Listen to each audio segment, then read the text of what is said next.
In 1974, Gary Gygax and David Arneson released the very first edition of their tabletop role-playing game, Dungeons & Dragons. In the 50 years since, D&D has grown from a niche hobby to a worldwide phenomenon. It's prominently featured in popular media, spawned numerous actual play podcast shows, and even had its own major motion picture.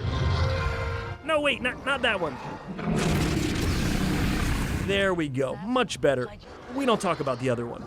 All of this representation has led to a surge in new players, many of which are far removed from the nerdy shut-in stereotype that used to be associated with the game.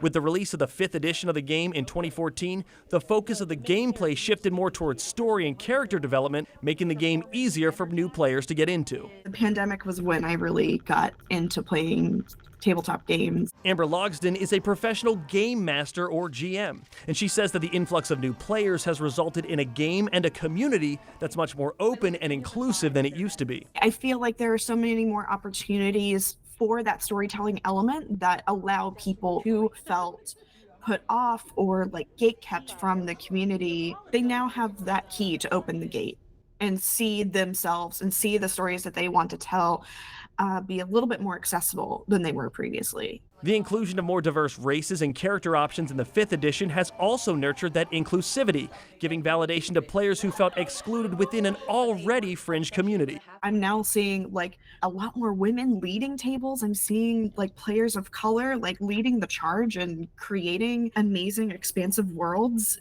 It's just really inspiring to see the world of D&D become as diverse and as colorful and rich and full of texture as we are in the real world. Those new perspectives also lend themselves to another of the game's unexpected benefits as a form of communal therapy, social skills, relationships, even overcoming trauma.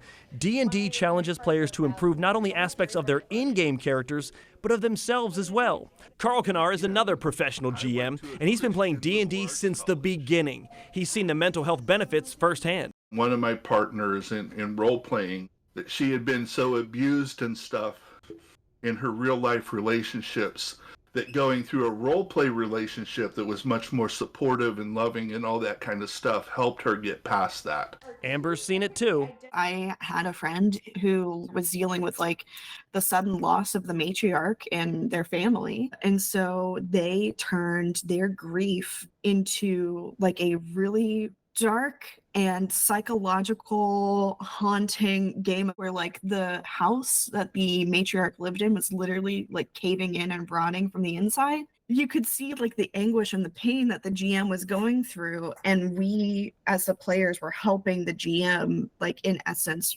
work through that grief. But one of the most well-known benefits of this inclusive version of the game and its more diverse fan base has been the ability for players to discover who they really are as a person. I feel like in recent years, as people have begun to feel comfortable questioning things within themselves more and more, they're also looking for different ways to be able to explore those questions within themselves without fear of judgment. I have had players where they would tell me, I might be a little quiet because normally I'm kind of an introvert. And then they come out and they blossom, right? And they're a great role player because being able to put that mask on allows them to express themselves. I know plenty of people who were using their character as a way to like explore what it felt like to be anything other than themselves, especially at tables where the GM wants to foster openness, that type of community. D&D allows for people to feel like they have that escape.